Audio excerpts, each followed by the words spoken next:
the first day of a workshop called Photography as Art. Currently, my participants are in the cement barracks around here, finding beauty and art in degraded environments. That's good use of reflective light reflecting off the white, and that's going to make a beautiful panorama. The cement starts to age and it oozes all sorts of minerals. People come in, paint over it, and with time, the overlapping of human imprint creates artwork. I do like the overlapping in here. You know what, I would try to do one more, even whiter, and include that, because that's like, there's a connection in the symbolism. I've given a lecture this morning, setting the stage. It's objective, you know instantly what it is. We're going into the world of non-objective art. And now the challenge is for the participants to find their own unique vision.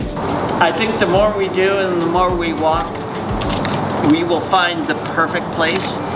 This is not an exact science, which is the fun part of it. There's blues, there's yellows, there's oranges, there's rust, there's even greens.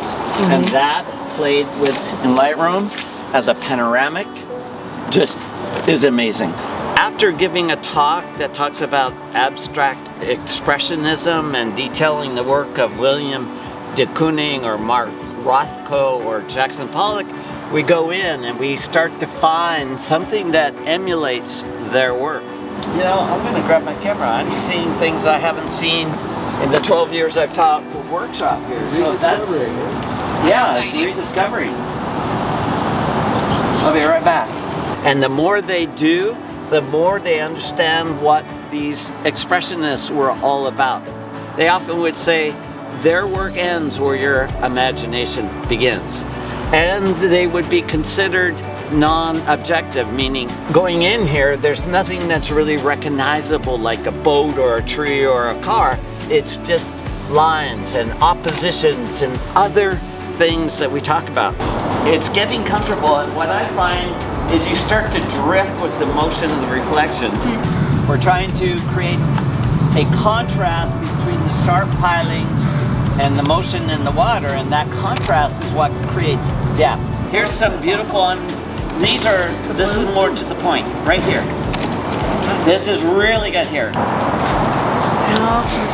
Oh, I have a full card. So years ago, I found this car in a gas station and I tracked down the owner, and yes, it's a colorful car. It's called the clown car. In fact, you can drive it backwards through the town of Astoria. But what the true beauty is the age of this car and the cracking of the paint. It's been painted multiple times.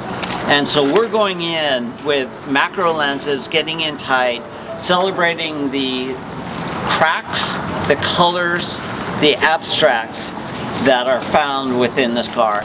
So it's opening up people's imaginations and mostly training them to see the unobvious. And that's what I love to turn people onto. After they come out of this class, even if they go back to shooting wildlife portraits, whatever their genre, their eye is a little more nuanced. They're thinking about the background rather than the subject always. And I think that can't help but make better observers and therefore better photographers. I'd like to say we're increasing a visual vocabulary in this workshop, and by the end of it, there's a growth both mentally and artistically that happens. And I love teaching this workshop.